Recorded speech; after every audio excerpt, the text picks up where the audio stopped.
Mais uma vez, muito obrigada a todos pela presença e por terem assistido a esta apresentação do estudo, e agradeço também à doutora Susana Batista e a toda a equipe, mais uma vez agradeço a toda a equipe. E agora passamos para a fase mais interessante aqui desta nossa sessão.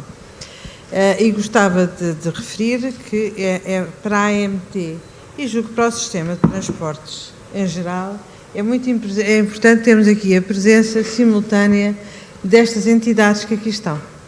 São pessoas, são queridos amigos, mas representam aqui entidades. E temos aqui a senhora Presidente da Associação Nacional de Municípios Portugueses, a doutora Luísa Salgueiro, que também é Presidente da Câmara Municipal de Matosinhos, é uma terra que eu trago sempre no coração, como sabe. E temos também connosco o Sr. Dr. Miguel Pinto Luz, que é o Vice-Presidente da Câmara Municipal de Cascais, que, como também todos nós sabemos, é uma referência já há muitos anos em termos de mobilidade suave e que vai, ao longo das décadas, antecipando muitas das tendências que depois se verificam. Mas temos aqui também, tenho aqui à minha esquerda, tenho aqui a presença de 3 áreas governativas que são fulcrais para toda esta matéria.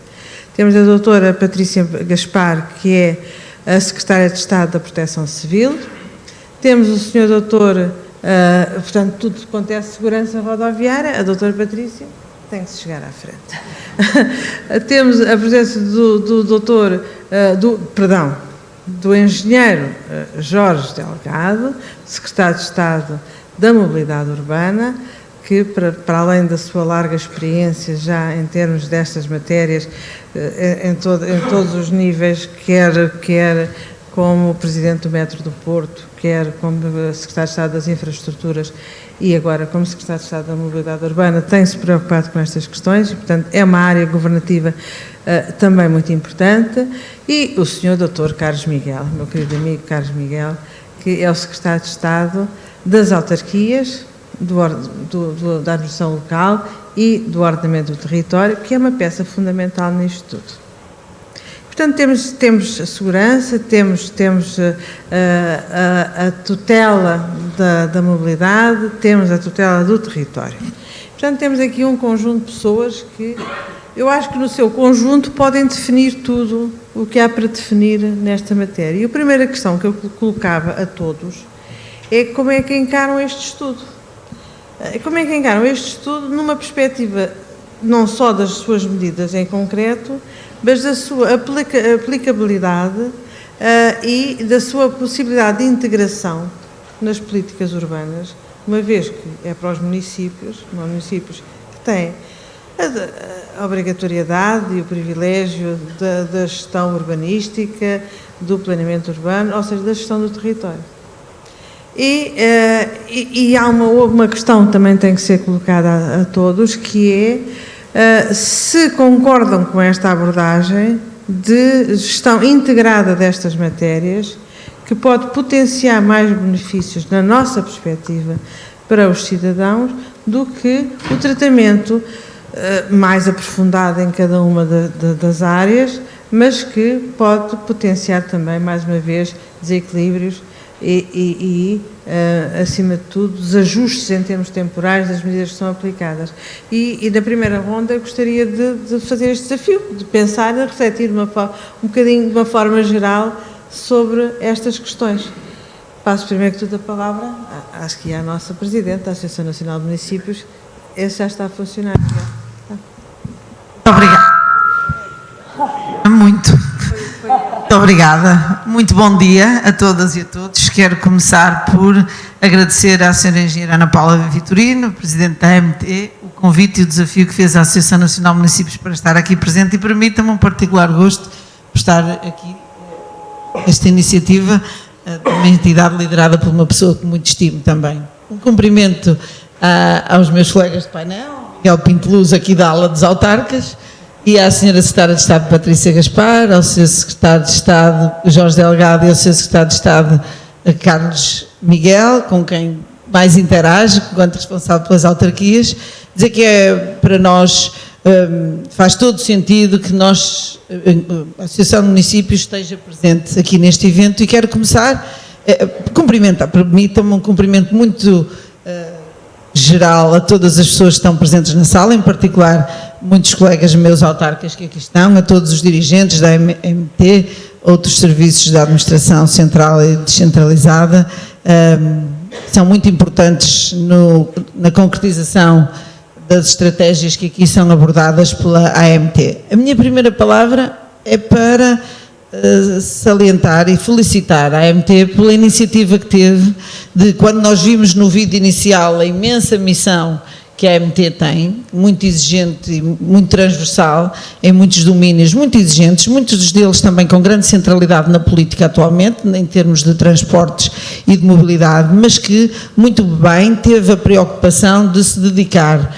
como vimos, muito competente, rigorosa e detalhadamente, numa reflexão sobre um tema que na vida dos municípios tem uma presença enorme, sobretudo nos municípios, em alguns municípios onde esta pressão de mobilidade se faz sentir, e não só o fez, portanto isso já seria de saudar e de salientar, como na minha opinião, tive ontem acesso a um draft prévio e hoje estive a ver, como todos, mais detalhadamente as conclusões que aqui nos são propostas e dirigidas em particular aos municípios, e eu quero dizer que me parece um trabalho não só altamente pertinente, mas também adequado, razoável, e que me parece que seja decisivo nos trabalhos que todos temos, que o país tem para desenvolver.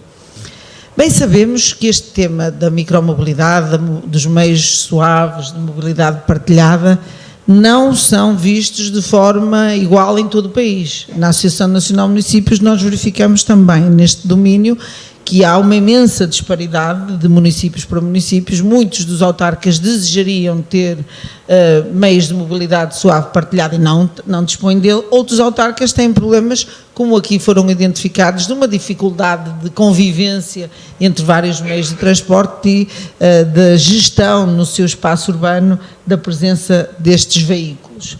Portanto, há vários países também neste domínio, há um país a várias velocidades, mas nós estamos aqui focados naqueles municípios em que se faz sentir esta pressão, sobretudo, não só, mas muito, principalmente nas áreas metropolitanas, e portanto parece-nos que é algo que está identificado, que carece de intervenção e que vivemos um momento particularmente certeiro para intervirmos, por várias razões.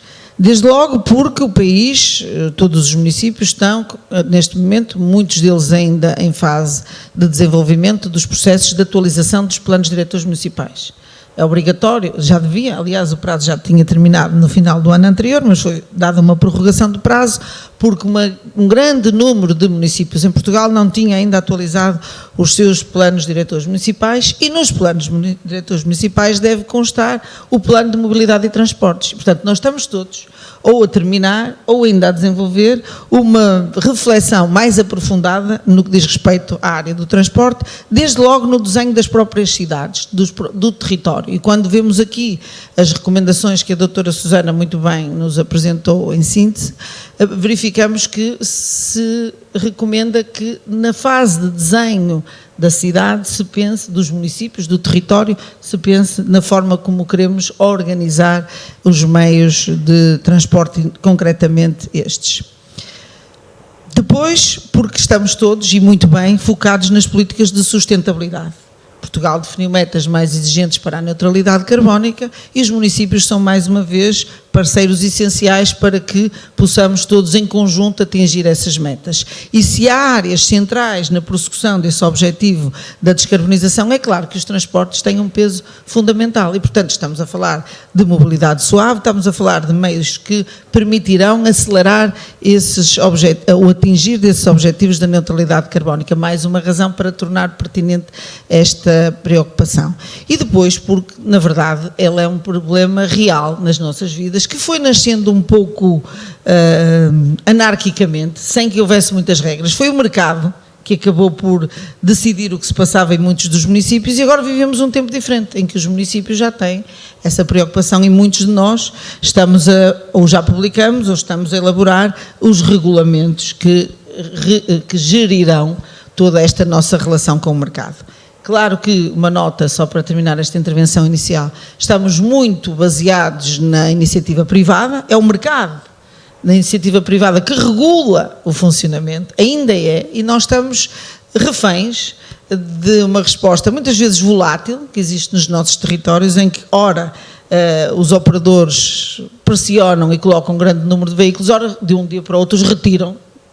E não há uma possibilidade de ser o próprio município a definir as suas prioridades. Em suma, e Senhora Presidente, Senhora Engenheira, minha amiga, a resposta é que me parece totalmente pertinente a realização de estudos, sou do AMT por isso, e de um modo geral quero dizer que acompanho as recomendações que são dirigidas aos municípios.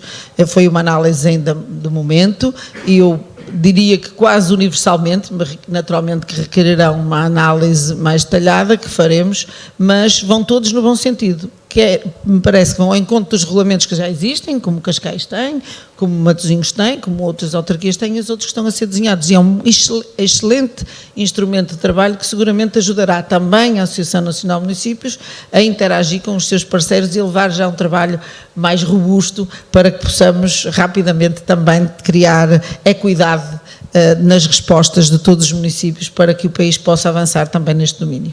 Muito obrigada. Se puder passar, não se importa, ao Sr. Vice-Presidente da Câmara Municipal de Cascais, é que eu, para além da questão que coloquei inicialmente, gostaria de ouvir um pouco a experiência de um município que, sobretudo nas questões da mobilidade, se confronta com uma relação assimétrica entre os residentes e os turistas, porque de facto são 214 mil residentes e são 1,2 milhões de turistas. E isto é uma realidade que não existe em todos os municípios, mas que torna mais complexa ainda toda a gestão do território e particularmente a gestão da mobilidade. É verdade. Muito bom dia a todos. Antes de mais, muito obrigado pelo simpático convite. Cumprimentar todos os colegas de painel, todos os presentes. E agradecer as simpáticas palavras no início da introdução da Sra. Engenheira Ana Paula Vitorino, mas curiosamente nesta área da micromobilidade nós não fomos pioneiros. Lembro-me ainda hoje das longas conversas que tinha com o vereador de então, Miguel Gaspar, sobre as dores de parto e as dores de crescimento que ele estava a ter em Lisboa. E nós em Cascais tivemos nesta área da micromobilidade uma opção diferente, mais conservadora, e travámos a entrada, nomeadamente os tuk-tuks, ainda hoje são totalmente proibidos de estacionar e de parar em qualquer... De estacionar não, mas de parar em qualquer parte para largar ou tomar passageiros em Cascais, portanto não há tuk-tuks em Cascais. E no que diz respeito à mobilidade, à micromobilidade das trotinetes e das bicicletas, foi uma realidade que entrou a posteriori. Hoje posso dizer que estamos muito satisfeitos com... Limitámos logo o número de operadores, obrigámos-nos a integrar nas nossas plataformas, partilhar todos os dados de georreferenciação, oferecer 30 minutos a todos os cidadãos de Cascais e, portanto, quem é cidadão de Cascais tem 30 minutos de utilização das trotinetes absolutamente gratuito. Penalizamos quando são mal estacionadas e o utilizador também é penalizado. Obrigamos os operadores a penalizarem o utilizador final e, portanto, isto não é só penalizar o operador. Quem utiliza tem que também ser educado e aprender, e a pedagogia é fundamental. Hoje o balanço é positivo e, portanto, não fomos tão depressa e aprendemos e aproveitamos numa sinergia ótima que temos tido com Lisboa, com o anterior executivo e com o atual, de aprender com duas cidades que estão a tentar constantemente inovar neste novo modelo de mobilidade, que é a mobilidade como um serviço. A segunda parte da questão é como é que vemos isto de uma forma integrada e intermodalidade. Hoje, com enorme sucesso também, nós assumimos a Autoridade de Transportes Local, como é sabido, com muitas críticas, diziam que queríamos nos isolar, não nos isolámos, fazemos parte do Parque Metropolitano, que passa o pleonasmo, e hoje é com regozijo que dizemos que fechamos o ano com mais de 9 milhões de passageiros transportados, aumento de 20% da procura, quando fizemos uma aposta de renovação e de duplicação dos quilómetros produzidos ano, temos mais de 7 milhões de quilómetros produzidos ano, a 1,73 euros por quilómetro, menos de metade do que Carris hoje opera, que opera, como sabem, é quase 4 euros por quilómetro, E, portanto, hoje com autocarros completamente novos, amigos do ambiente, com CCTV embarcada, Wi-Fi embarcado, e, portanto, a qualidade que oferecemos aos nossos concidadãos. E, portanto, 20% de aumento da procura, depois de 2 anos de pandemia, já são números impactantes, importantes, mas que nos obrigam a nós, autarcas, às autoridades, a refletir como é que podemos ir ainda mais além para que mais pessoas assumam a utilização de transporte coletivo como absolutamente essencial no combate e no roteiro para a neutralidade carbónica, mas também para termos cidades mais amigas das pessoas. E nesse sentido, há que haver aqui coragem por parte dos autarcas para, e de forma integrada, em conjunto, sem olharmos em compartimentos estanques, mas em comunidade, como é que nós podemos tomar uma decisão que é sempre difícil para um autarca, porque temos de 4 em 4 anos, somos sufragados e bem, somos escrutinados permanentemente, mas como é que podemos tomar decisões que são difíceis, que é impedir o acesso de automóveis a determinadas zonas, porque o passo seguinte, depois de termos feito este esforço enorme de baixar preços, no caso de Cascais, absolutamente gratuito o transporte público, mas de baixar preços, autocarros novos, duplicar a oferta, e a procura só aumenta em 20%, mesmo que esta elasticidade acrescente 25%, 30% no aumento, partíamos de uma base muito baixa.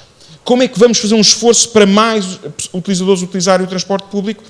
Só com incentivos aqui negativos à utilização do transporte individual e mais incentivos à utilização do transporte coletivo, e é esta micromobilidade que é absolutamente sinérgica e simbiótica com a oferta de transporte coletivo. E, portanto, tudo isto em conjunto teremos com certeza cidades e territórios, nomeadamente as áreas metropolitanas, muito mais coesas e com uma mobilidade muito mais interessante. Dizer que temos sempre um desafio.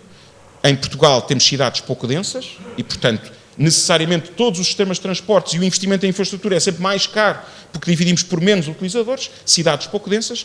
Temos aquilo que a Sra. Presidente de Matosinhos e da Associação Nacional de Municípios disse bem, assimetrias brutais em termos de municípios. Hoje Lisboa tem um orçamento de 1,3 mil milhões, Cascais de 400 milhões, mas depois temos outros municípios com mais população, mais território, com menos orçamento. Isto é anacrónico, portanto, tem que se repensar como é que se financiam os municípios e, portanto, esta discrepância e esta assimetria tem que ser trabalhada por forma a que os municípios possam ser eles também motores desta transformação, com a ajuda absolutamente essencial, uma aposta estratégica do Estado Central na questão do PARTE, mas também aí precisamos de previsibilidade, precisamos de também funcionar de uma forma mais integrada. E, portanto, de uma forma geral, balanço positivo.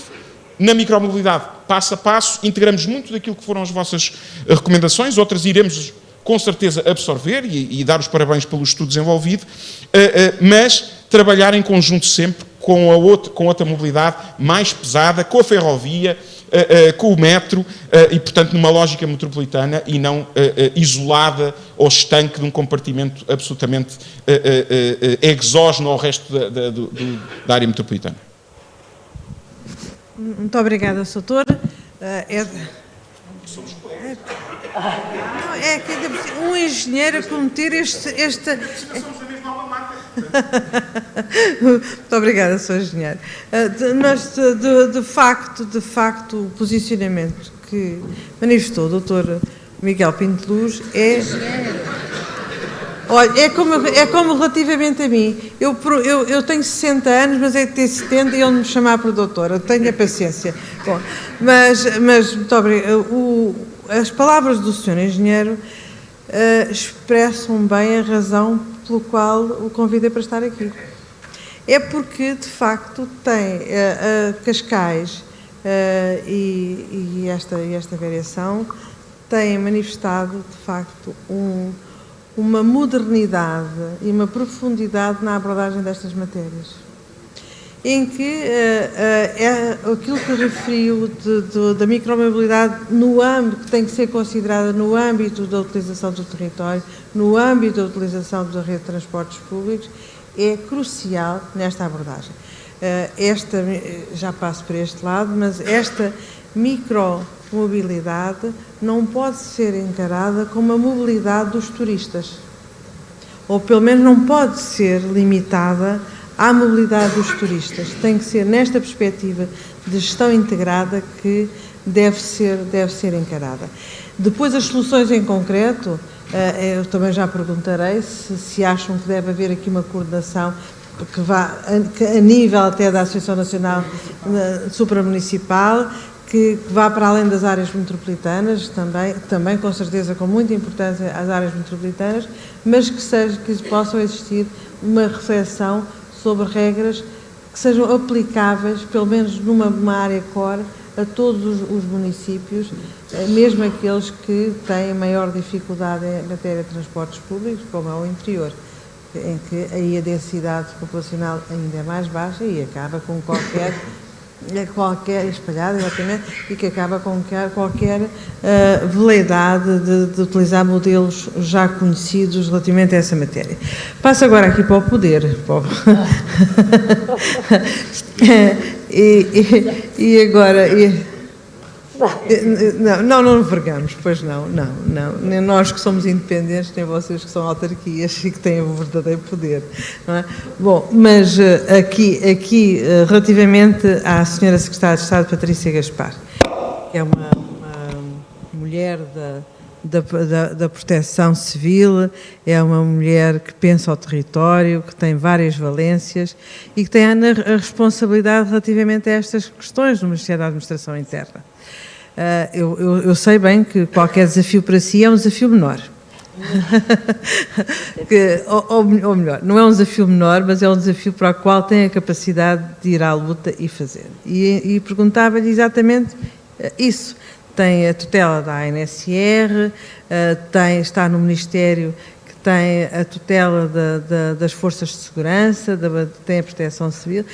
Enfim, como é que encara este desafio, que não sendo um desafio, não sendo a forma clássica de olhar estas matérias, porque a forma clássica é a partir do planeamento urbano, é a partir da gestão do território nesta perspectiva da sua utilização pelas pessoas, como é que encara a possibilidade do Ministério da Administração Interna ter uma participação mais ativa e acolher parte destas ou de outras recomendações? Muito obrigada, Engenheira Ana Paula Vitorino. Eu queria começar por cumprimentar todos os presentes, os meus colegas de painel, agradecer em meu nome e em nome do Sr. Ministro da Administração Interna a oportunidade de estarmos aqui neste evento, que é da maior importância, porque nos traz aqui um tema que não só é muito pertinente, como de resto eu acho que já ficou bem patente nas duas intervenções que me antecederam, mas que é sobretudo muito oportuno e muito necessário. Congratulo-me com o facto de verificar que, sem termos combinado e sem ter havido nenhuma coordenação prévia, estamos perfeitamente alinhados no momento em que optámos por abordar esta questão. O Ministério da Administração Interna, em concreto a minha Secretaria de Estado, está perfeitamente alinhada com estas preocupações que hoje aqui foram reveladas. Estamos preocupados no bom sentido, no sentido de que estamos despertos para a necessidade de que é urgente intervir nesta matéria. Urgente intervir de uma forma que seja ponderada e equilibrada, sem precipitações, de uma forma que seja, como referiu a Engenheira Ana Paula, integrada, porque isto não é uma questão que se resolva apenas com uma área, isto toca os municípios, toca a Proteção Civil, toca a Segurança Rodoviária, toca as Forças de Segurança, toca várias áreas governativas, como de resto já pudemos ver, e foi com base nesta preocupação, e eu partilho convosco um episódio que é pessoal, mas que eu acho que é paradigmático. Esta questão surge para mim, não só enquanto governante, mas antes disso enquanto cidadã. Porque tive há uns anos a esta parte uma discussão familiar enorme com o meu filho, que me pediu uma trotinete elétrica. E eu acedi que sim, que lhe oferecia a trotinete elétrica com a condição de ele, sempre que a usasse, usar um capacete. E ele é esperto. E foi ao Google, e o Google hoje em dia diz-nos tudo, e a resposta dele foi: eu uso o capacete quando isto for obrigatório usar e não porque tu me estás a dizer.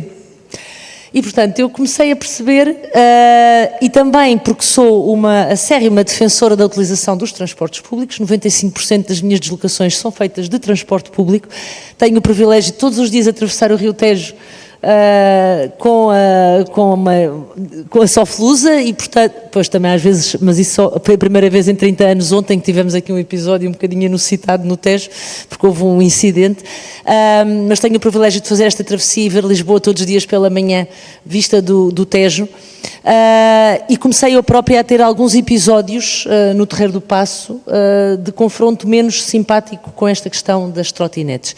E, portanto, isto não é algo que esteja assim no nosso imaginário, isto é uma coisa que acontece no dia-a-dia.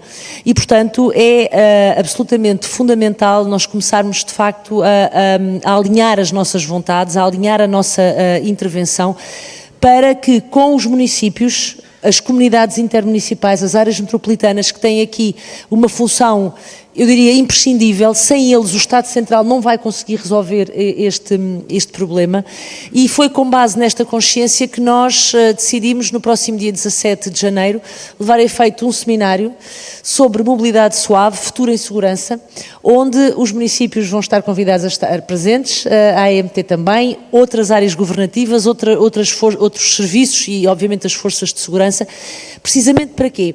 Para podermos discutir, partilhar anseios, partilhar informações, partilhar formas, se calhar, diferentes de olhar para esta questão e, sobretudo, perceber quais são as expectativas, quer dos utilizadores, quer de quem regula estas questões. Eu acho que este seminário, juntamente com esta reunião que estamos a ter aqui hoje, este seminário também, estes dois momentos que se alinharam, sem querer, mas que se alinharam, acho que nos vão dar, e este estudo vai ajudar imenso o nosso trabalho, e desde já dou os parabéns à AMT pela iniciativa.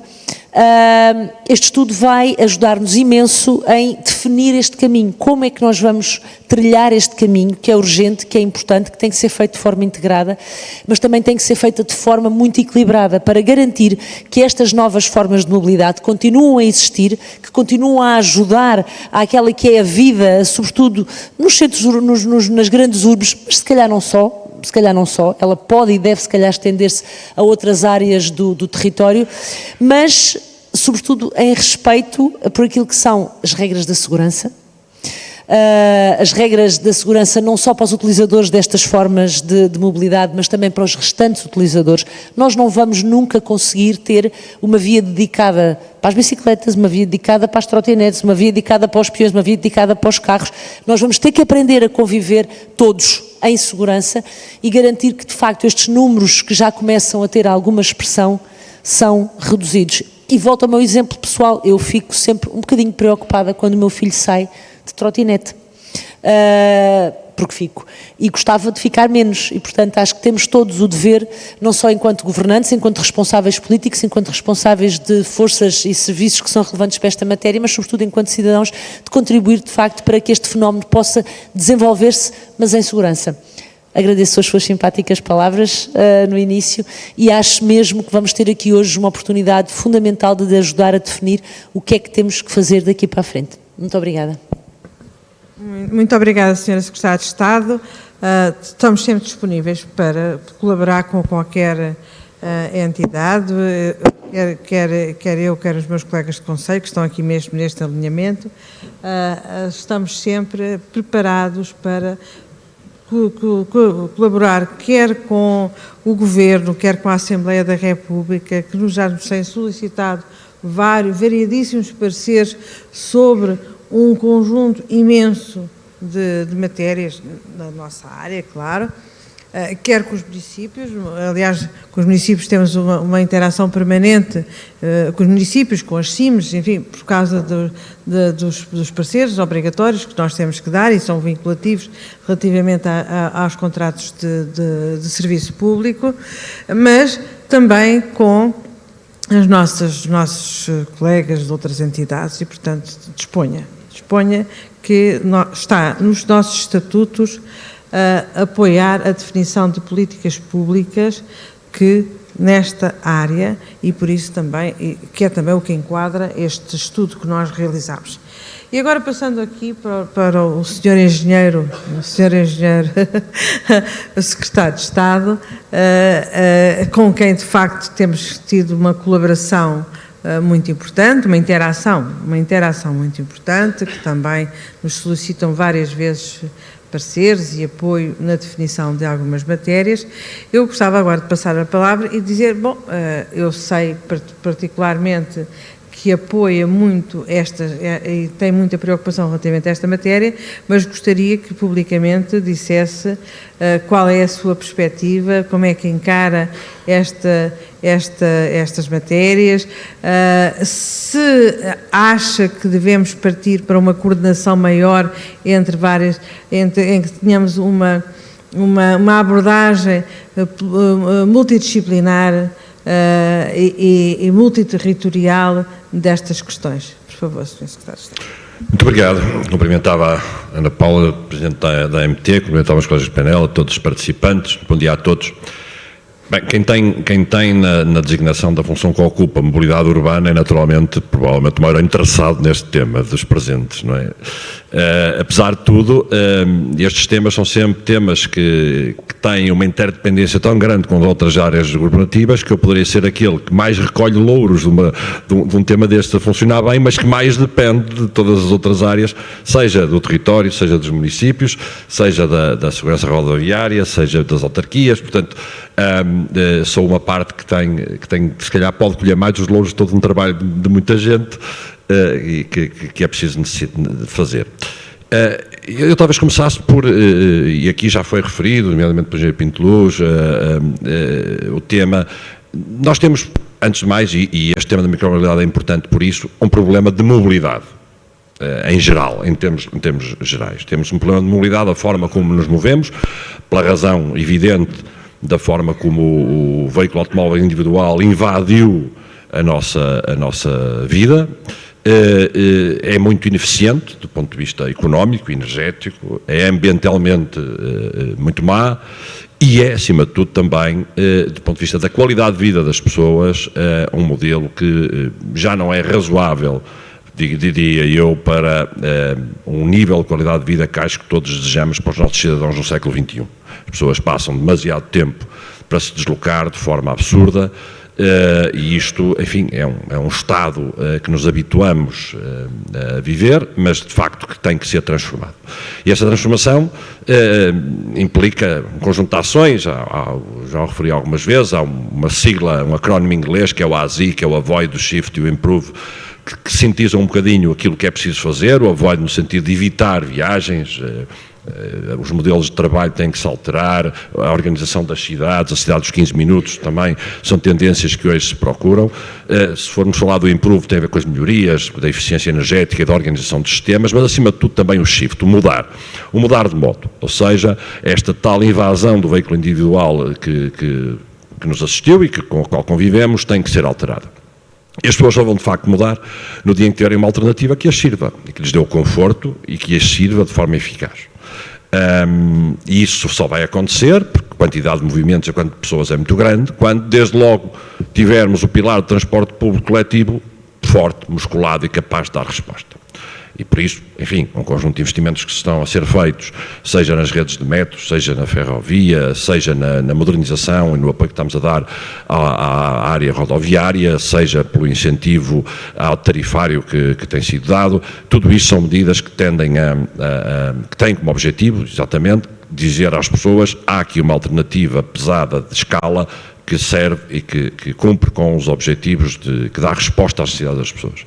Mas, naturalmente, que estes modos não são suficientes. E eles só vão funcionar de forma plena e só vamos conseguir dar esse salto que há bocadinho o Engenheiro Pinto Luz referia relativamente a crescermos mais do que aquilo que somos capazes, do que estamos a crescer, quando nós criarmos condições para que as pessoas possam fazer aqueles troços de viagem, os tais first and last mile, né, para uma outra via, e que isso possa então ser motivador e motivo de adesão de mais pessoas a abandonar o carro e a passar a utilizar meios de transporte combinados entre o transporte público coletivo de massas e uma última viagem num outro modo. E também por isso é que estamos a dar a importância que estamos a dar à Estratégia Nacional de Mobilidade Ativa, seja a ciclável, seja a pedonal, que pretende exatamente fazer isto. Pretende exatamente criar o enquadramento de todos os pontos de vista, físico, regulatório, todos os pontos de vista, para que andar a pé, andar de bicicleta, desde logo, que são, enfim, os modos mais normais de que nos lembramos, de nos movermos e mais naturais, possam voltar a ganhar uma preponderância que hoje não tem. E a micromobilidade encaixa nisto, naturalmente. As trotinetes entram aqui como um elemento fundamental, muito útil, que, do ponto de vista de quem tem estas funções, muito agradece que tenham existido e que apareçam e que se fomentem, e, portanto, a primeira ideia é de isto não pode ser um problema, isto tem que ser uma vantagem. Reconhecendo que todos os problemas que aqui já foram enunciados, e dando os parabéns à AMT pelo trabalho que realizou, por sua própria iniciativa, o próprio IMT também já tem feito algum trabalho sobre esta matéria, estamos a trabalhar enquanto, enfim, vamos dizer, braço armado do Governo para a produção legislativa nesta matéria, é uma entidade com quem estamos a trabalhar estes assuntos, mas reconhecendo, como digo, todas as dificuldades que estamos a viver com esta invasão deste tipo de mobilidade, eu acho que há uma analogia que se pode fazer com o que aconteceu com o automóvel. Nós vivemos um inferno porque houve uma invasão do automóvel. E é esse equilíbrio que não podemos deixar de lembrar e que não podemos esquecer, que é, nós temos que tratar o problema, sim, há um problema na micromobilidade, mas atenção, o problema rodoviário do veículo individual é provavelmente bem maior. Se nós pensarmos em quantas ruas encontramos carros estacionados em cima do passeio e convivemos com isso há muitos anos com total naturalidade, talvez pensemos que o número de trotinetes em que vamos tropeçar é muito menor que o número de carros que encontramos em cima dos passeios. E, portanto, eu diria que a primazia que damos ao automóvel tem que começar a ter, de facto, tem que ser encarada com alguma cautela. Eu sou utilizador de trotinete. Em particular à noite, quando há menos trânsito, e porque, enfim, quando estou mais livre de trabalho, quando posso fazer, e se tiver bom tempo, naturalmente, também, quando mais apetece. E sinto bem o que é a agressividade do automóvel para com a trotinete, mesmo cumprindo todas as regras de trânsito. Eu vou na rua como se fosse uma bicicleta, cumprindo todas as regras, e sinto-me muitas vezes ameaçado pelo automóvel, porque não há respeito, por simplesmente. Mas bicicleta é igual. Portanto, desse ponto de vista, a diferença não é muito grande. E, portanto, sim, há que disciplinar a utilização, sim, há que organizar o espaço urbano para que as trotinetes andem nos sítios que devem andar e possam estacionar nos sítios em que devem estacionar, mas sim também é preciso termos a noção de que uma parte do problema está no facto da cidade estar super ocupada e de darmos a primazia absoluta ao veículo automóvel. Aliás, apenas um comentário que foi a única frase que eu posso ter alguma discordância com o que vi do estudo, que na altura, nas recomendações, até apontei há bocadinho, se dizia, por exemplo, proibir a utilização das trotinetes nas vias em que isso cause perigo ou incómodo. Penso que a palavra era incómodo, eu escrevia, só pondo os óculos é que consigo recuperar. Perigo ou embaraço, foi a expressão, ao veículo automóvel. Eu acho que nós temos que causar algum embaraço ao veículo automóvel, porque senão não vamos mesmo resolver este problema. E, enfim, acho que nesta primeira intervenção eram estes primeiros comentários que eu gostava de fazer. Obrigado. Voltarei com outras questões. Como é que resolve, de facto, a questão na segunda circular ou na VCI, no Porto? São essas questões que são abrangidas no estudo. Estou a citar a senhora Presidente da Associação. É uma provocação, é verdade. Estamos as duas a provocá-lo, Sr. Secretário de Estado. O que fazer? Como coordenar? Bem, antes de mais, obrigado e cumprimentar a todos os presentes. Eu alinho muito com aquilo que disse o Jorge e também que disse a Patrícia. Ou seja, nós temos que criar obstáculos ao automóvel. E, por outro lado, nós não podemos ter a pretensão a ter vias dedicadas a tudo e a uma coisa em espaço urbano. Senão qualquer dia nem existe espaço urbano, nem há dinheiro que vede isto. Nós, há 40 anos, as bicicletas circulavam juntamente com os automóveis sem qualquer problema. 40 anos depois, não coexistem. E por isso temos que ter atenção a isso. Queria-vos dizer, este estudo é um estudo muito importante, mas é um estudo muito importante para uma pequena parte de alguns municípios das áreas metropolitanas de Lisboa e do Porto. O resto do mundo, do país, não tem este problema ao dia de hoje. Não quer dizer que não possa vir a ter ao dia de amanhã. E por isso estamos a falar de um problema muito circunscrito. E sendo muito circunscrito, não se tomou medidas para que ele não se desenvolvesse como se desenvolveu. Eu vivo numa cidade que foi das primeiras que teve bicicletas partilhadas e não temos problemas no estacionamento de bicicletas partilhadas. E porquê? Porque há estações para levantar e para depositar. As trotinetes não têm estações para levantar nem para depositar. E por isso ficam em qualquer lado. E isso é uma medida que se devia ter tomado desde o início.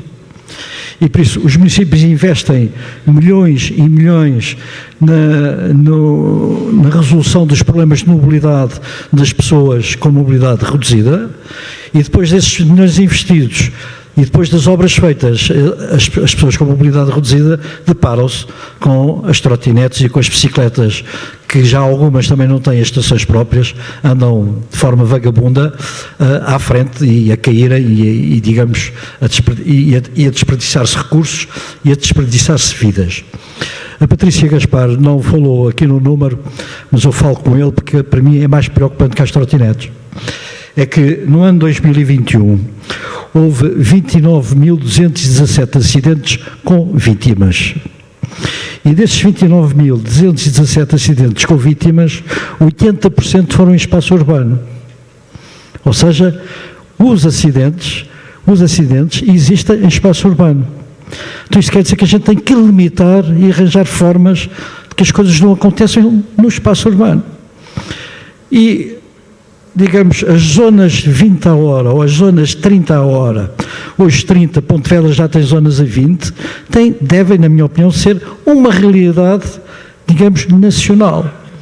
E se nós tivermos espaço urbano com zonas de 20 ou 30 a hora, temos, de certeza absoluta, carros a conviver com trotinetes e com bicicletas.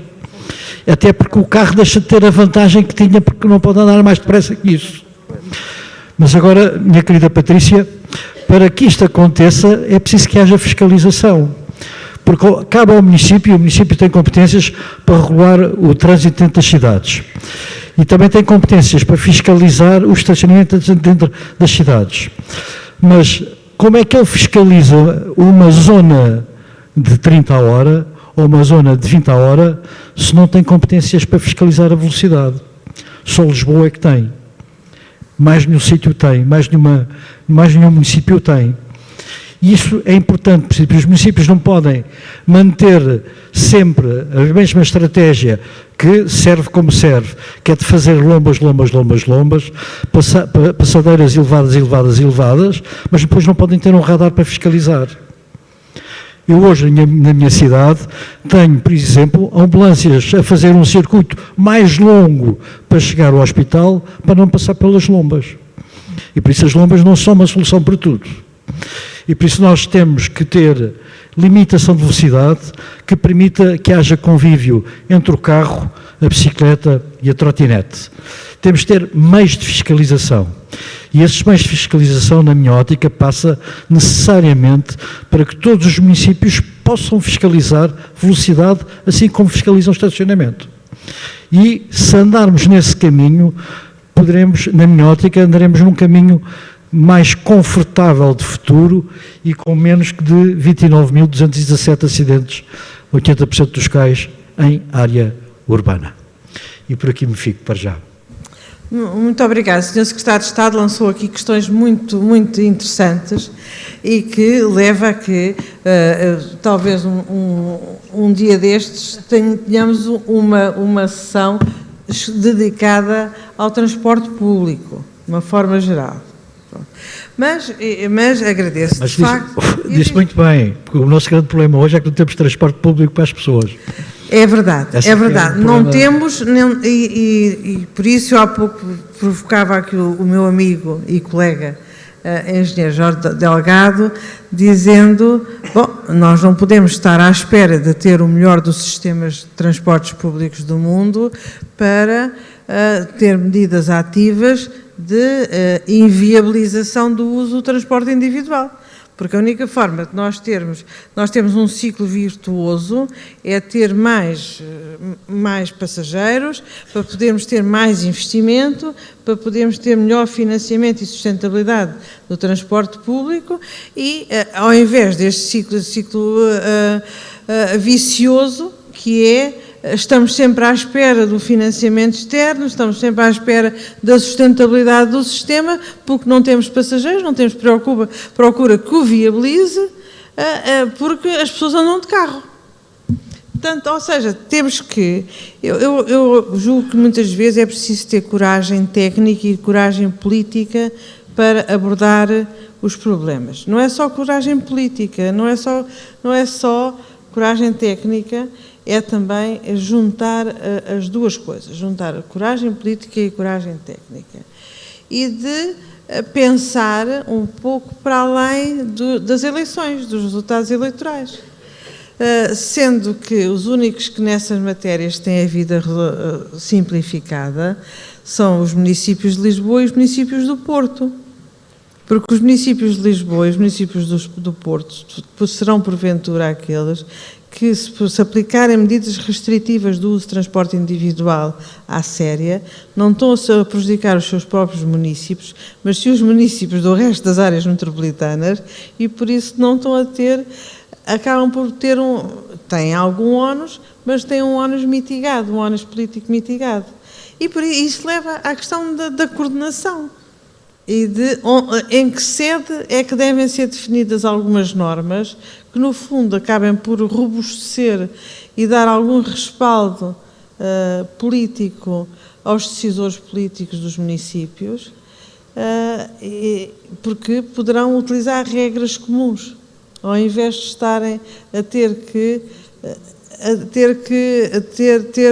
regras que sejam hostis para o cidadão e, portanto, eles sejam penalizados politicamente por isso. E nós temos que pensar que os decisores são os políticos, são vocês. Para mim é simples, sou técnica, presido a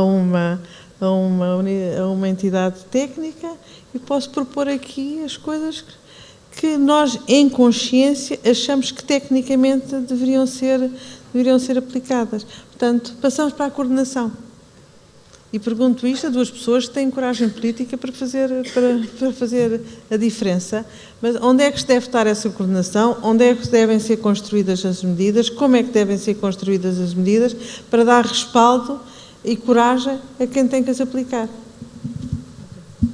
Muito obrigada pela pertinência da pergunta. Mais uma vez, quero só dizer, estou aqui como Presidente da Associação Nacional de Municípios, mas também sou Presidente da Câmara de Matosinhos, como já foi dito, e eu não concordo com isso de que só Lisboa e Porto é que tenham a vida facilitada, porque há outras cidades, imagino que Cascais também, municípios como Matosinhos, que também recebem diariamente muitas pessoas que vêm de fora, e os estudos desta semana, até da Pordata, dizem que Matosinhos é o município da área metropolitana de Porto que mais retém os seus municípios com resposta em termos de trabalho e que mais recebe, a seguir ao Porto, pessoas que vêm de outros municípios trabalhar em Matosinhos. Portanto, se nós adotarmos medidas dessas restritivas, estamos a afetar os nossos cidadãos e cidadãos que vêm de formas muito também os cidadãos de Matosinhos. Gostava de dizer, enquanto no chapéu de Presidente da Associação Nacional de Municípios, que entendo essa coordenação como absolutamente essencial e ela, de algum modo, já existe, porque ela está assente muito no modelo das CIMs e das áreas metropolitanas. As áreas metropolitanas são autoridades de transporte, portanto essa coordenação é, aliás, dos exemplos em que eu creio que mais avançamos numa visão intermunicipal ao nível das CIMs ou das áreas metropolitanas, porque de facto é ali que se tomam as decisões, ainda que, por exemplo, na área metropolitana de Porto, com uma situação enviesada que resulta do facto da grande operadora de transporte rodoviário, que é a Sociedade de Transportes Coletivos do Porto, ter um município que é maioritário, portanto tem o poder de decisão, mas ainda assim há uma entidade gestora em que tem assento todos os acionistas, que agora passou a ser uma entidade municipalizada, portanto, em matéria de transporte, como em poucas outras áreas, existe já esta descentralização e, por outro lado, coordenação ao nível das NUT 3. Mas parece-me que, e é nessa qualidade que aqui estou, que há necessidade de haver uma visão nacional. Como o Sr. Secretário de Estado, Carlos Miguel, aqui já sublinhou e bem, importa que haja uma visão ao nível das próprias competências que são atribuídas aos municípios. Estamos a viver um momento particularmente importante em que estamos a avançar, o país está a avançar como nunca para esta nova organização do Estado e, portanto, dando aos municípios competências novas.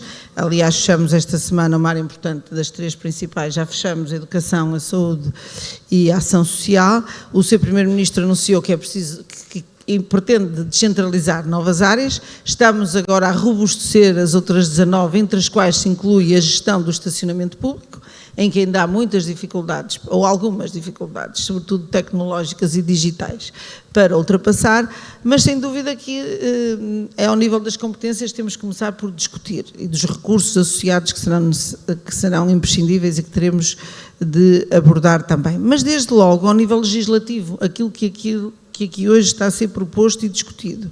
Esta coordenação que nós temos de ter com a Assembleia da República para que os diplomas a produzir saiam ao encontro das necessidades reais, porque nem sempre isso acontece. O legislador, como nós aprendemos, nós os que não somos engenheiros e somos juristas, aprendemos na faculdade que o legislador tudo prevê e decide adequadamente, mas muitas vezes o que se verifica é que a legislação não sai à medida das necessidades e dos problemas do país e, obviamente, dos municípios. Portanto, desde logo, em termos da produção legislativa e da identificação de todas estas normas que consideramos essenciais para a boa regulação, me parece importante. Depois, na gestão da equidade territorial, porque, como sublinhei, como destaquei no início, e o Sr. Secretário de Estado também acompanhou, há, de facto, várias realidades no país e nós temos de, a partir destas medidas legislativas que agora se propõem, também gerar uma única velocidade. E, portanto, permitir que os municípios onde não existe esta pressão, e, portanto, em que o mercado não tenha potência para concorrer, nós temos de gerar os regulamentos para que possa haver normas de gestão do bem público, portanto, de concessionar ou de atribuir licenças para que os operadores cumpram as regras, mas depois também temos de provavelmente ter ímpeto e ação pública para que aqueles municípios em que existe alguma dificuldade, mas que o mercado não reage, também haver regulação do mercado que passa pela intervenção pública e, nesse caso, a Administração Central pode até financiar as autarquias locais no sentido de elas criarem os seus próprios sistemas. Porque o que nós fazemos, Cascais fez, Matosinhos tem um sistema de bicicletas partilhadas, geridas publicamente pela autarquia e por uma entidade privada que é o CEA, que até tem acoplado um modelo que permita mensurar as emissões de carbono que são poupadas, porque tem condições financeiras para fazer e suporta esse encargo. E, mais uma vez, é uma autarquia com recursos, com um mercado que responde e que avança, mas importa que haja condições para que aquelas autarquias que têm menos população, que têm menos orçamento e que podem ter idênticas prioridades, que também tenham condição. Portanto, e a Associação de Municípios tem esta condição e responsabilidade e vontade de fazer com que, no momento em que o país avança para novas formas de mobilidade complementares, mas também sabemos que 60% das deslocações que são feitas nas cidades são para percursos de menos de 5 km. Portanto, muitas delas podem ser substituídas por estes modos de micromobilidade, que são complementares, que não dispensam a aposta nacional na ferrovia, soluções como o metro do Porto e de Lisboa e do Mondego e outras soluções, dos BRTs que agora o país está a desenvolver também, da rodovia, obviamente, das infraestruturas de que o país ainda necessita, mas esta é uma resposta complementar, que não pode avançar sem gerar equidade territorial, coesão territorial e coesão social. E aqui a Associação Nacional de Municípios tem um papel essencial para despertar também as entidades públicas, no sentido de garantirem que haverá resposta, não só quando já estão geradas condições para que os privados intervenham, mas também que o público, o setor público, possa regular a oferta e fazer com que muitos municípios que já identificaram e têm esta vontade, identificaram a necessidade, possam ter ímpeto, vontade e capacidade de desenvolver estratégias, mesmo que os operadores não estejam interessados nisso. Muito obrigada, Sra. Presidente, e também mais uma vez focam pontos muito importantes, que extravasam um pouco o âmbito desta conversa que temos hoje aqui agendada, mas que à quais a AMT também atribui uma importância muito grande, e até por isso estamos a desenvolver um estudo sobre essa matéria, que tem a ver com a introdução. Este foi um bocadinho a pedido da Comissão Europeia. Como é que nós conseguimos impor obrigações de serviço público mais verdes e, simultaneamente, financiar o sistema? Como é que se financia? Porque não podemos impor a quem não tem dinheiro para concretizar, e então como é que vamos poder financiar? Qual é o modelo de financiamento para estas coisas? É um outro estudo que estamos a fazer para a Comissão Europeia, mas também, naturalmente, ficará à disposição de todos, e aliás convido todos também a participar nesse estudo. Já fiz este desafio à IMT, que está muito interessada em participar, e havemos de conseguir fazer também lance este desafio à Associação Nacional de Municípios. E isto tem a ver com, mais uma vez, a questão da coordenação, e agora coloco a questão ao meu colega engenheiro Miguel Pinto Luz. Peço desculpa por ter tratado, de facto a despromoção das pessoas é uma coisa tramada,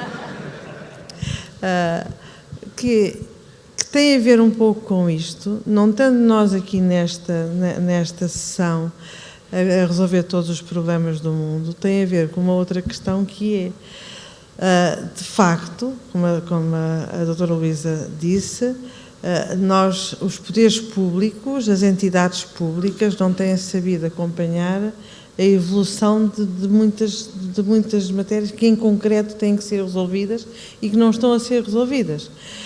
Mas isto também tem muito a ver com... não é tudo mau, também tem a ver aqui uma outra coisa, que a tecnologia tem avançado mais depressa, a realidade tecnológica avança mais depressa do que aquilo que os poderes públicos e entidades públicas conseguem avançar.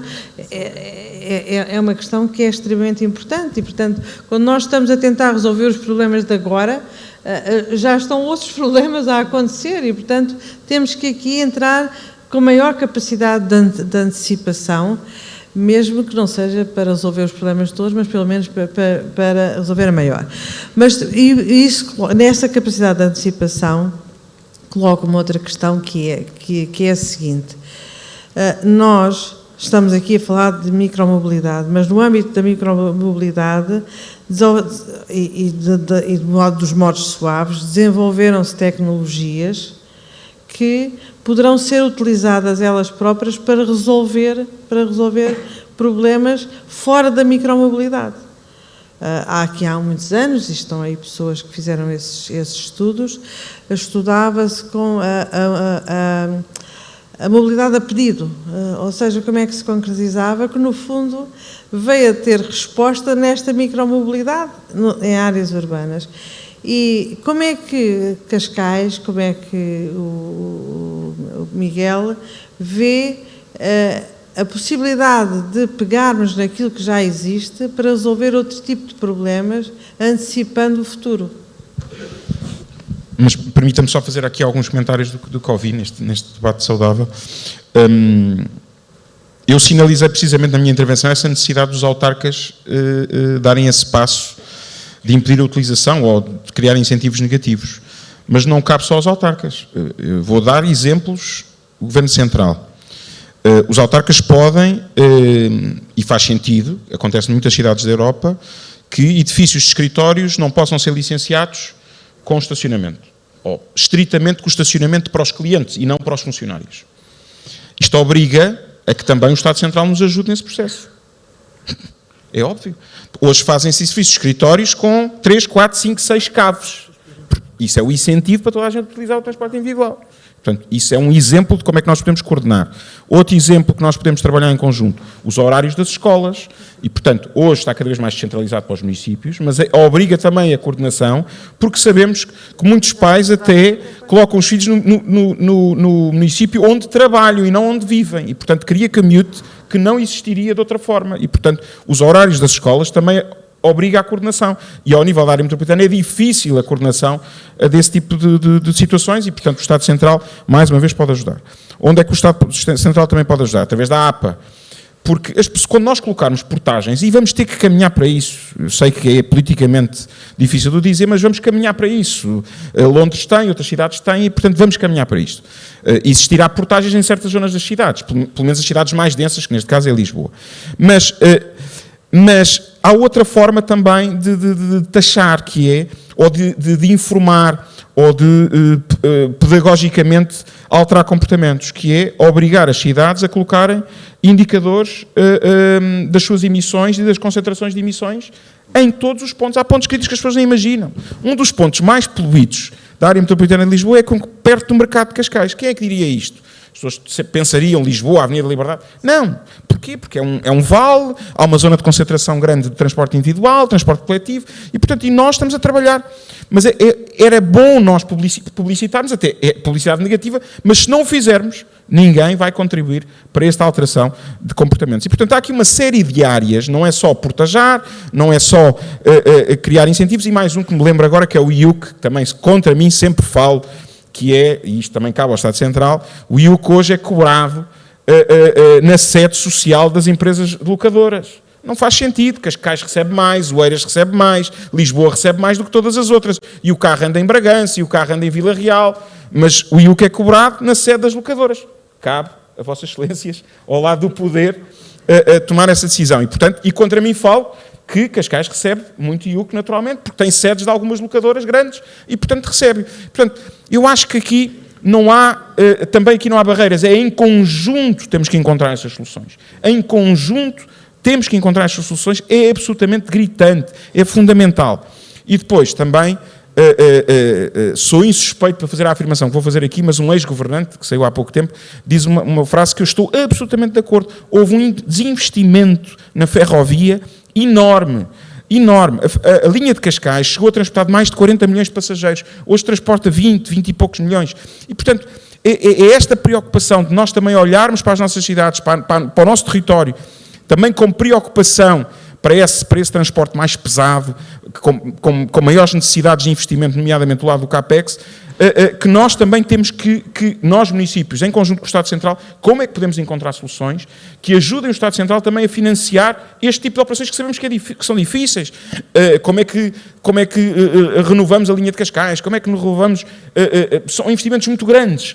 E, portanto, os municípios aí, através do ordenamento do território, através da valorização do terreno, porque os municípios é que têm o licenciamento, através dos PDMs, aproveito para cumprimentar a senhora Presidente da CCDR e dizer-lhe que o nosso PDM está por lá para uma decisão, aproveitei e pus uma cunha.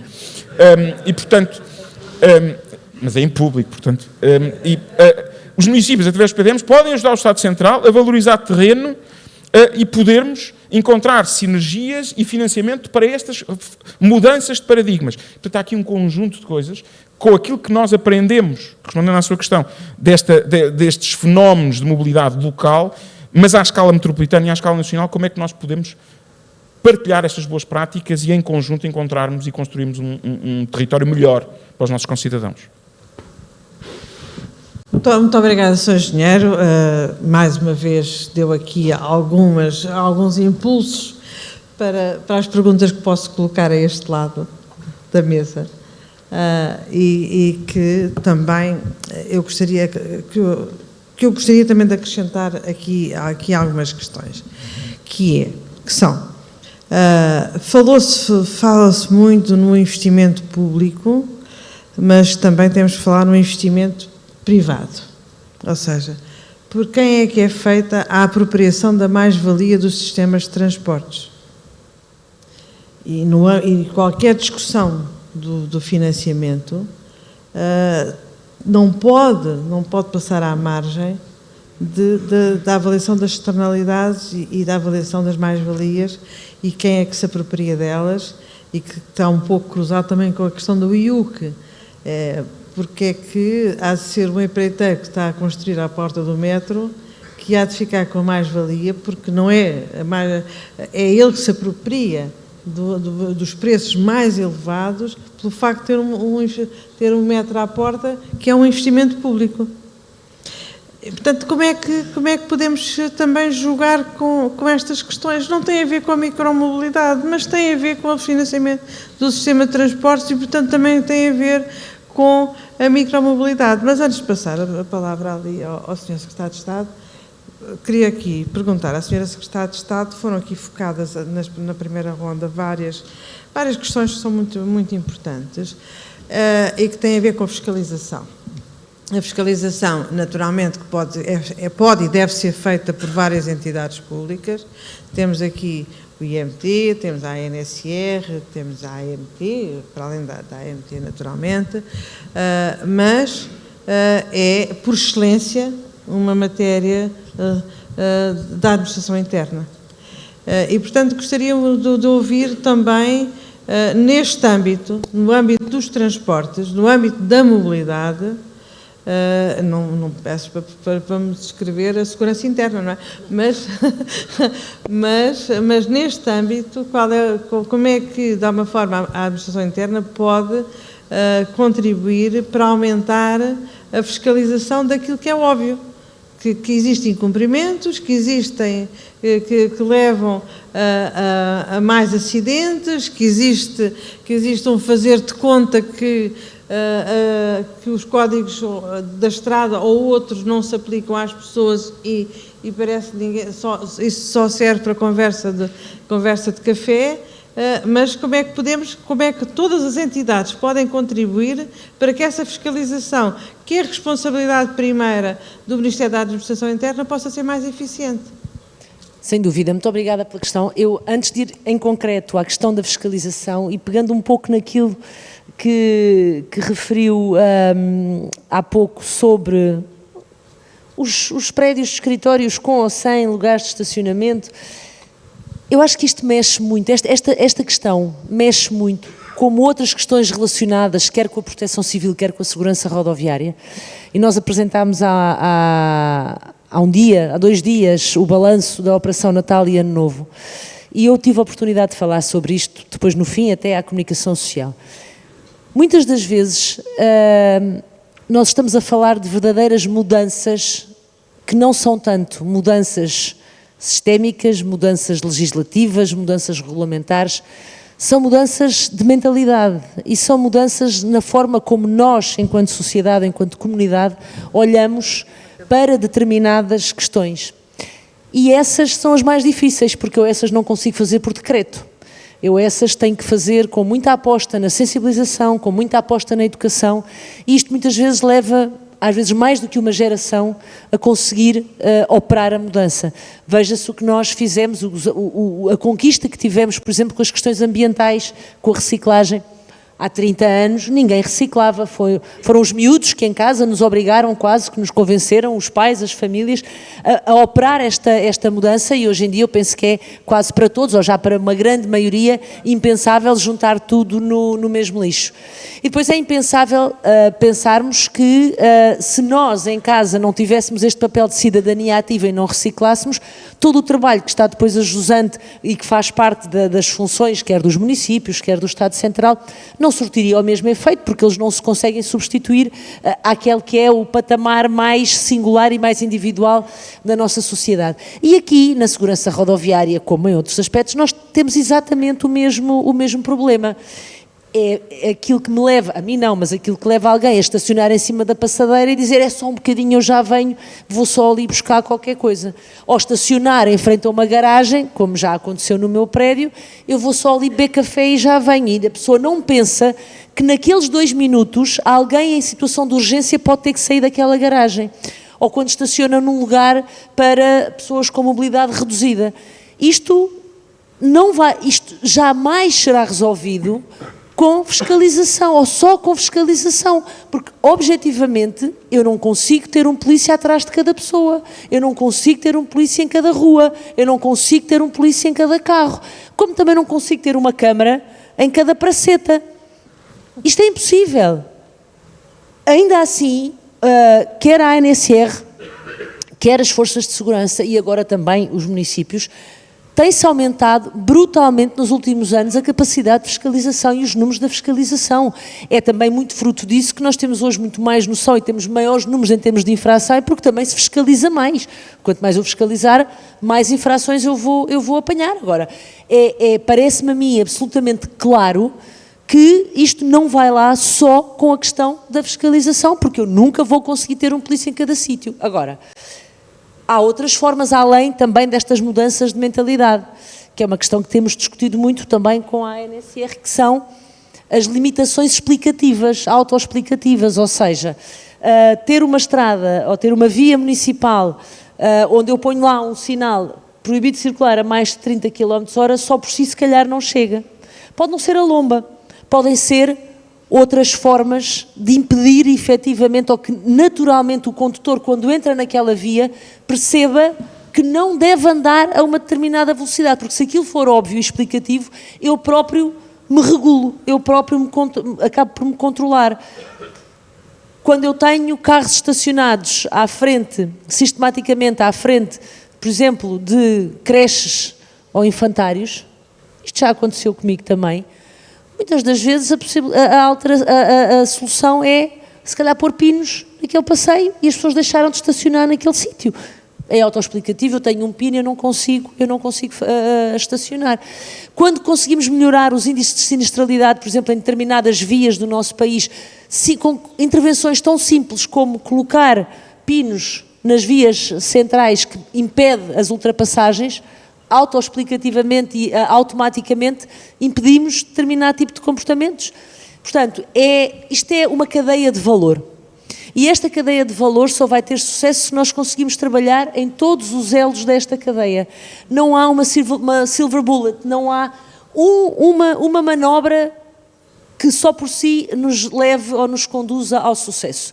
É nestes patamares todos, na fiscalização, na educação, na sensibilização, na regulação, na legislação, é este caminho, estes tentáculos, este emaranhado de intervenções que nos vão conseguir catapultar para uma realidade cada vez mais segura, seja do ponto de vista de micromobilidade, seja do ponto de vista mais macro da segurança rodoviária, seja do ponto de vista ambiental, seja do ponto de vista da proteção civil. Isto parece um bocadinho romântico e parece assim um bocadinho lugar comum, mas não é.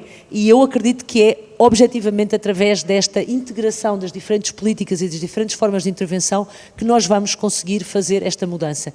Isto não é uma mudança de um ano, nem de 2 anos. Isto é uma mudança que vai levar tempo. Não podemos é desistir e não podemos é achar que se não conseguimos fazer isto em 5 ou 6 meses, então não vale a pena. A postura não pode objetivamente ser essa. Muito obrigada, Sr. Secretário de Estado. Apreciei particularmente a sua intervenção porque tem a ver com um outro objetivo em que estamos a trabalhar na AMT, que tem a ver com a literacia. De facto, e relacionado também, mais uma vez, com o pau e a cenoura. Nós não conseguimos fazer nada em concreto se não coordenarmos esforços. São as autarquias que necessitam de algum enquadramento quer legal, quer financeiro, da Administração Central, mas também a Administração Central só pode concretizar as suas políticas em coordenação com quem tem a gestão do território, a gestão direta do território.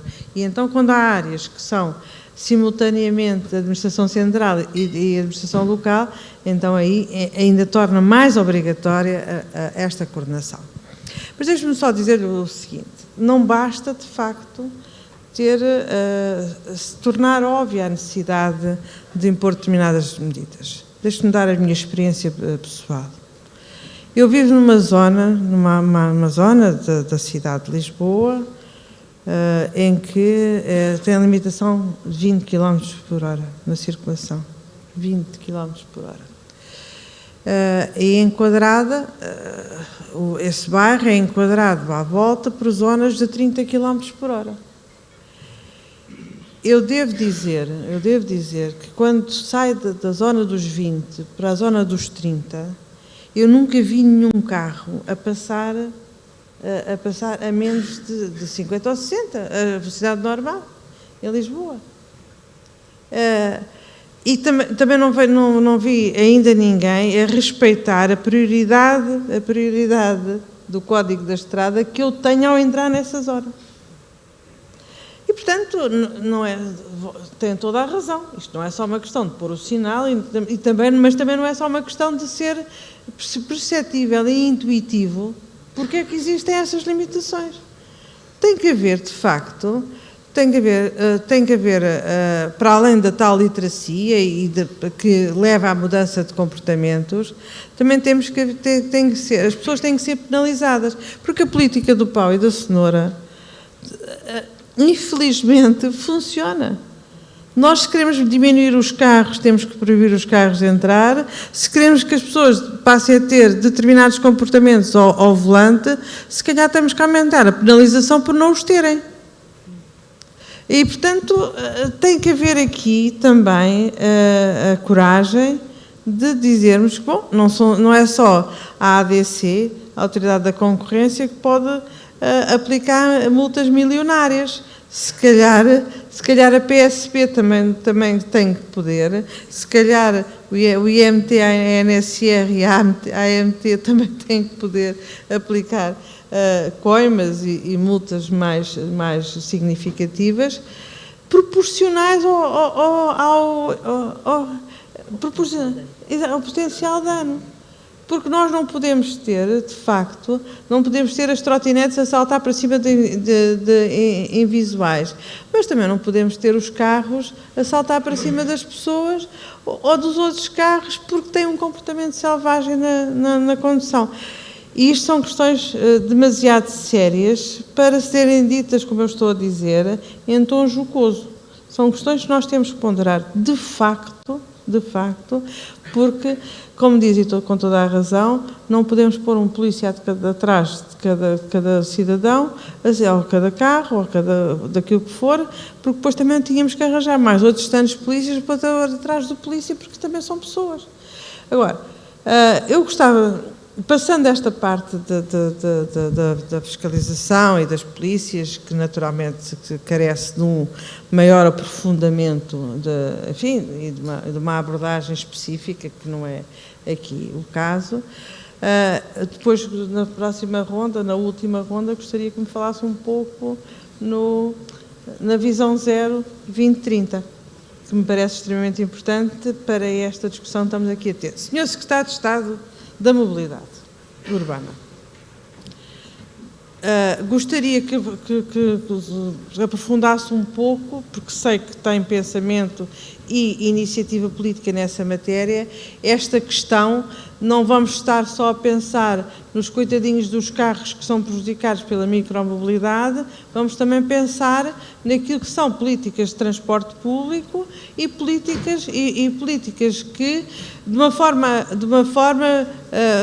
mais ativa ou menos ativa, podem levar à transferência modal das pessoas. Muito bem. Eu hoje, por acaso, já estou mais virado para os acrónimos, me estava aqui a ocorrer que é daquilo que tem sido dito aqui, porque nós acabamos por vir a um debate sobre micromobilidade e estendemos naturalmente, porque ela faz parte do conjunto mais vasto da mobilidade, e o que temos aqui falado é bem um acrónimo, é o IEP, não é? Que é o investimento e incentivo, a educação e o PAU.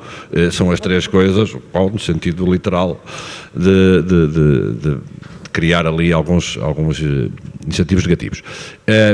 E isso é, de facto, o caminho. Do ponto de vista dos investimentos e dos incentivos, não há dúvidas. Nós só vamos conseguir fazer com que as pessoas mudem de modo, mudem de vida, se criarmos condições objetivamente favoráveis para essa mudança de vida. E, portanto, não há volta a dar-lhe. E conhecemos este exemplo em muitas cidades, não nos quero comparar com nenhuma cidade, mas conhecemos o que é que se passa quando visitamos outras cidades e percebemos que se tivermos um sistema de transporte pesados a funcionar, as pessoas acabam por aderir.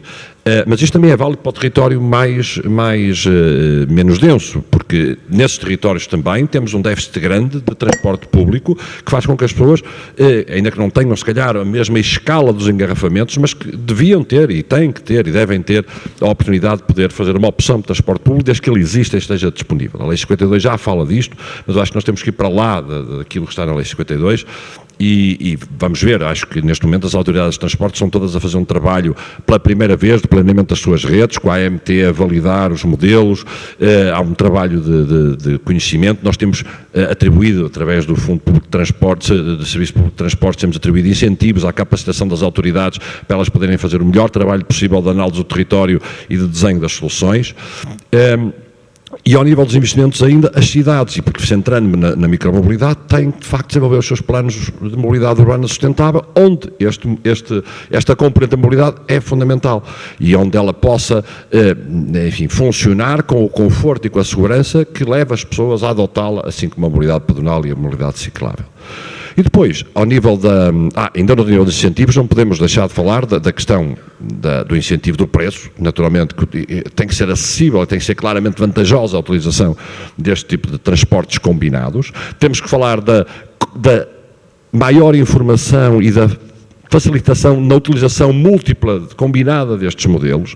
Estamos a trabalhar neste momento num acordo de parceria entre as áreas metropolitanas, envolvendo o IMT, que depois envolverá todas as comunidades intermunicipais, para que haja alguma uniformização dos sistemas de bilhética, por exemplo, que permita que os canais de comunicação entre os vários suportes físicos e tecnológicos se agilize e que possa evoluir depois para a informação pública atualizada e eficaz de como é que eu me posso deslocar utilizando esta forma combinada de transportes.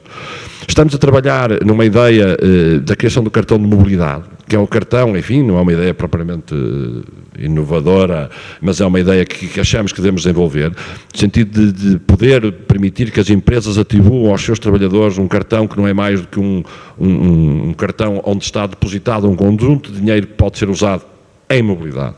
E tanto pode ser na compra do passe, como pode ser na compra do bilhete individual para o autocarro, na utilização de um Uber, no aluguer de uma trotinete. Tudo isso são incentivos que, quando as pessoas sentirem que existem, boa oferta, qualidade, preço baixo, incentivos desta natureza, as pessoas vão naturalmente mudar. E esta é sempre a melhor maneira de mudar. É mudar pela parte positiva, pela identificação da vantagem. Mas também é preciso educação.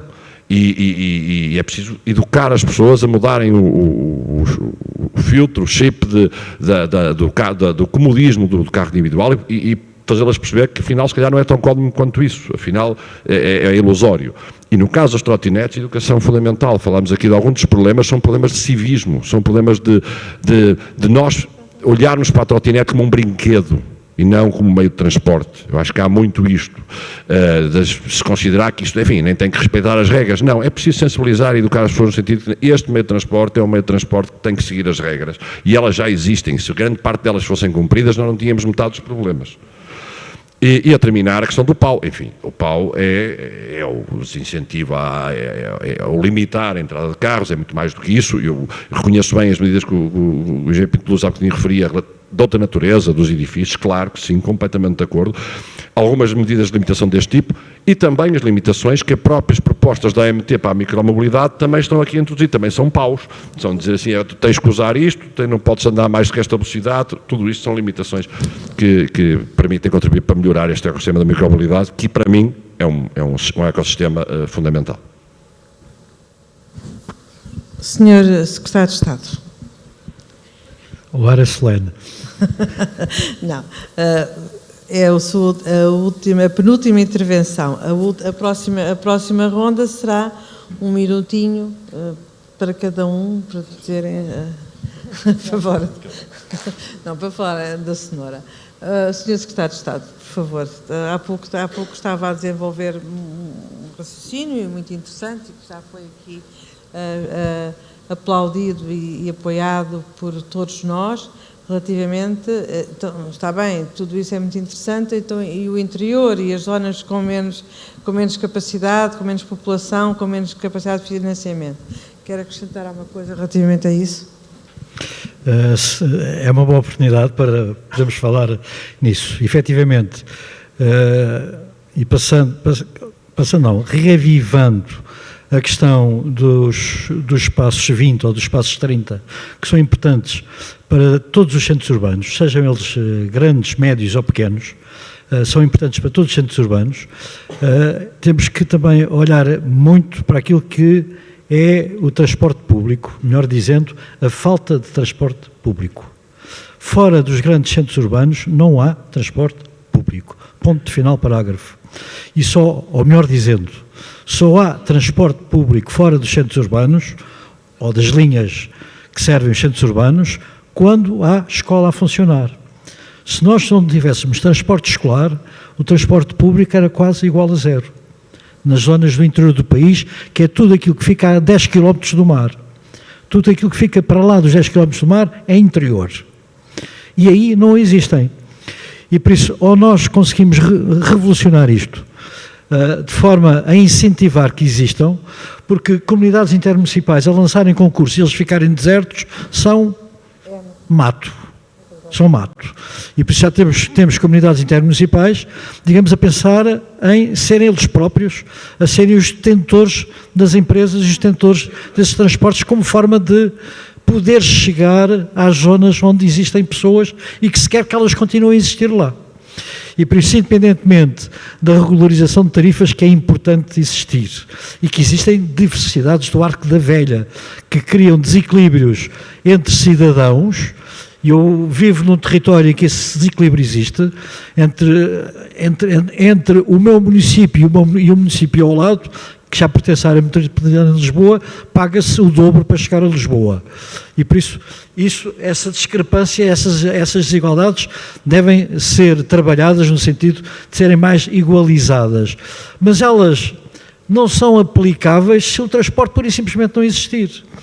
Nós hoje estamos a trabalhar com muito afinco no transporte a pedido, como única solução, ou como a melhor solução, para não dizer que é a única, mas a melhor solução para termos transporte entre os pequenos centros e os médios centros, entre as aldeias e a vila, que é uma coisa que, pura e simplesmente, não existe fora do circuito escolar.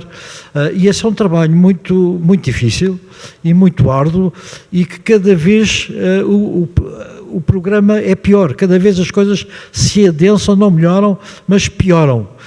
E por isso a mobilidade é muito difícil. Temos alguns caminhos. Eu costumo muito dizer que um presidente de junta de freguesia com uma carrinha de 9 lugares faz serviço público que nunca mais acaba. E esse pode e deve ser um caminho. Ou seja, hoje já temos presidentes de juntas de freguesia ou membros do executivo de juntas de freguesia, por muito mais pequenas que elas sejam, no mínimo a meio tempo. Permite já ter uma presença no território.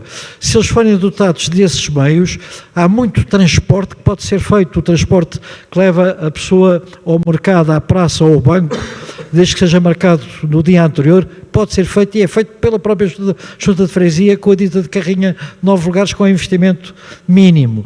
Mas temos que ir por aí, porque se estivermos à espera dos operadores, estamos à espera do lucro. E sabemos que o lucro é legítimo, mas também sabemos que há muitos circuitos que nunca darão lucro na vida. Não compensam. E por isso nunca vamos ter operadores privados a concorrerem a esses mesmos circuitos, e temos que criar essa alternativa. E a alternativa, ou passar pela subsidiariação constante, o que não é via, não é solução, mas criar outro tipo de circuito de maior proximidade, em que o homem do táxi também tem problemas e se calhar assim resolve um problema, e que resolve o problema do táxi e da pessoa e dessa mesma mobilidade, digamos, entre pequenos e médios centros urbanos. Mas há muito trabalho a fazer, e, mais uma vez, se não forem os municípios, se não forem as CIMs, depois a criar rede entre os municípios, a Administração Central dificilmente alguma vez lá chegará, e é para não dizer que nunca lá vai chegar. Felizmente os municípios estão muito despertos para isso, as CIMs estão muito despertas para isso, e hoje cada vez mais temos CIMs a fazer transporte a pedido como bons exemplos de serviço público, e esse poderá ser, digamos, o caminho mais viável e mais rápido para satisfazermos o cidadão.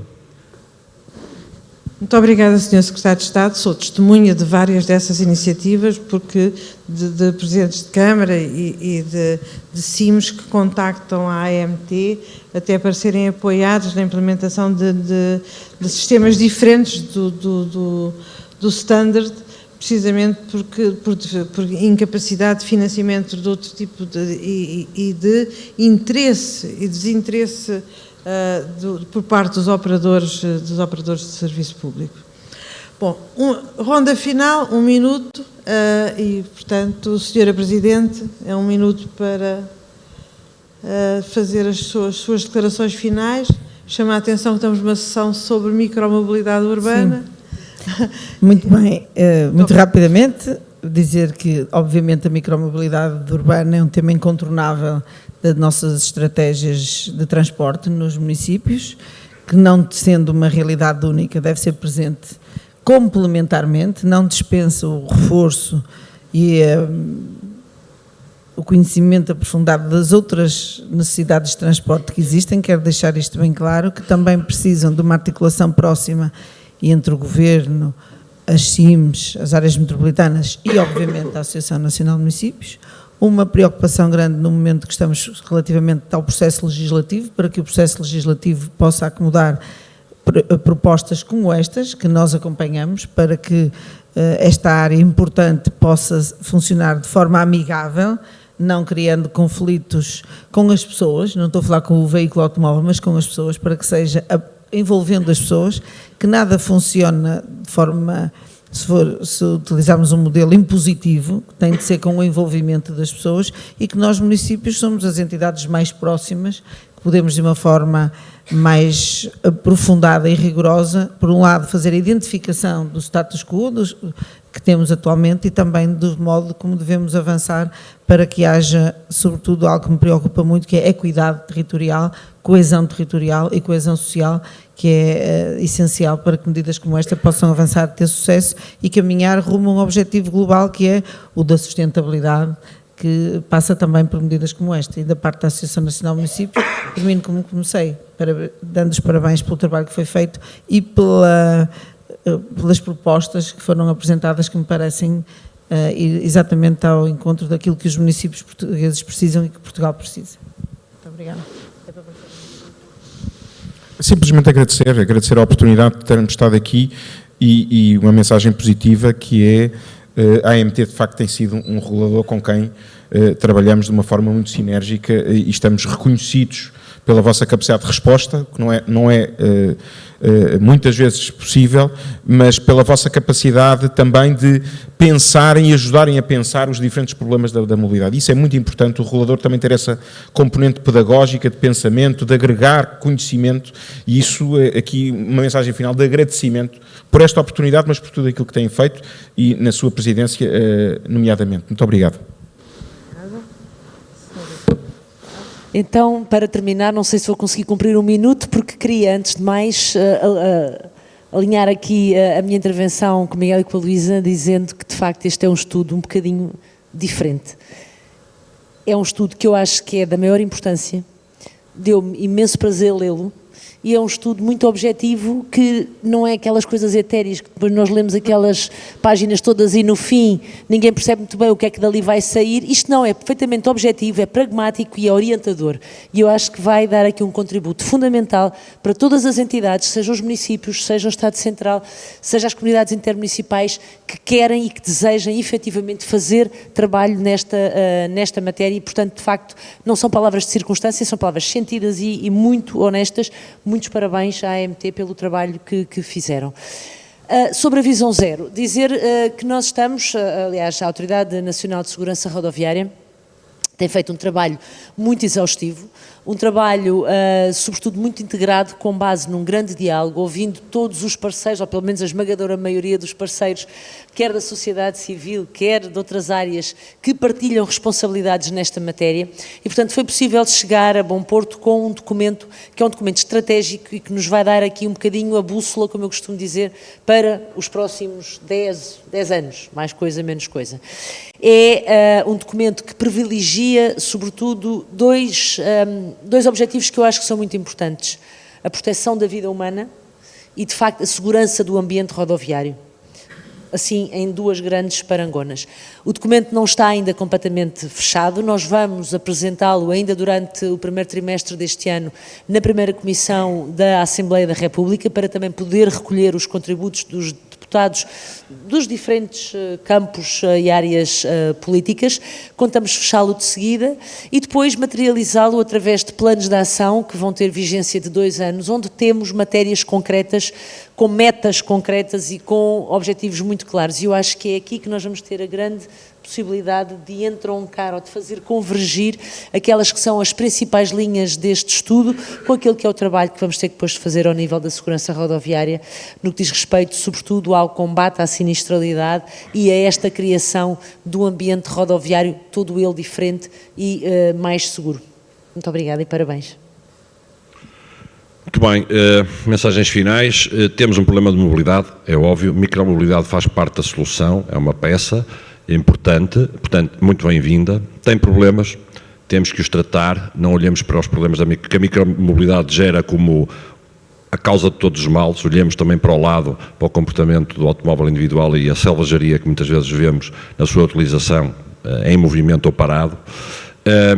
Temos que tomar ações para corrigir aquilo que está mal neste modo de nos movermos, desde logo com uma intervenção importantíssima dos municípios e do desenvolvimento dos seus planos de mobilidade urbana sustentável. Não será tanto para os grandes centros, mas estamos a desenhar um incentivo para que todos os municípios possam desenhar estes planos, que aliás estão previstos na Lei do Clima aprovada pela Assembleia da República e, portanto, auguro que tenhamos, enfim, daqui a algum tempo, um maior conforto no convívio com este sistema que é útil. Parabéns à AMT pelo trabalho realizado. Bem, eu aproveito então este último minuto para falar de PT 2030 e para dizer que no PT 2030 a política de cidades mantém-se e há uma palavra que é uma palavra transversal a todo o PT 2030 e muito incisiva na política de cidades, que é a sustentabilidade, seja ela a qualquer nível. E por isso, na sustentabilidade, na política de cidades, naturalmente que os meios suaves têm todo o cabimento e têm têm todo o privilégio, vai ser um meio, digamos, privilegiado na apreciação dos projetos. E por isso, digamos, temos pernas para andar, seja ele de trotinete, de bicicleta ou mesmo de carro, mas temos pernas para andar de forma sustentável e, digamos, com cidades mais seguras, que no fundo é aquilo, ou cidades ou espaços urbanos mais seguros, que no fundo é aquilo que todos nós ansiamos. E por último, não podia deixar de elogiar, digamos, o trabalho feito pela AMT, supremamente dirigida, e agradecer mais uma vez o convite para participar neste espaço de tertúlia, mas muito interativa e muito frutuosa. Obrigado. Tenho aqui uma cunha para ter mais 30 segundos. É muito rápido. Era só apelar e recordar que no próximo dia 17 vamos ter então o nosso seminário sobre mobilidade suave, um futuro em segurança. Peço que fiquem atentos aos convites que muitos de vós irão receber, quer para estar como oradores, quer para estar como assistentes. Ele vai ser produzido também, ou reproduzido em streaming, portanto contamos com a vossa presença para que possa ser também um momento enriquecedor, ou tão enriquecedor como vai ser este aqui hoje. Muito obrigada, muitos parabéns mais uma vez e peço desculpa por este abuso final. Agora foi tempo de antena, aparecia aquele anúncio a dizer não nos responsabilizamos pelo conteúdo. Exato. Muito bem, chegamos aqui assim ao fim desta sessão. Eu gostaria muito de agradecer, mas sinceramente não é aquele agradecimento banal que tem que ser feito, porque as pessoas são educadas e cordiais entre si, mas de facto considero que cada uma destas pessoas aqui presentes, quer os senhores secretários de Estado, a senhora e os senhores secretários de Estado, quer a senhora Presidente da Associação Nacional de Municípios, quer o senhor Vice-Presidente da Câmara Municipal de Cascais, meu querido colega engenheiro Miguel Pinto Luz, deram contributos que seguramente que a equipa da AMT terá registado, porque na versão final do nosso estudo seguramente que serão internalizadas preocupações e sugestões aqui referidas. Também deu-me a convicção que o legislador teve bem quando atribuiu à AMT a competência para estudar e propor políticas públicas a quem é de facto legislador, portanto ao Governo e à Assembleia da República. E também deu uma convicção que é bom trabalhar em equipe, mesmo que essas equipes não sejam comuns.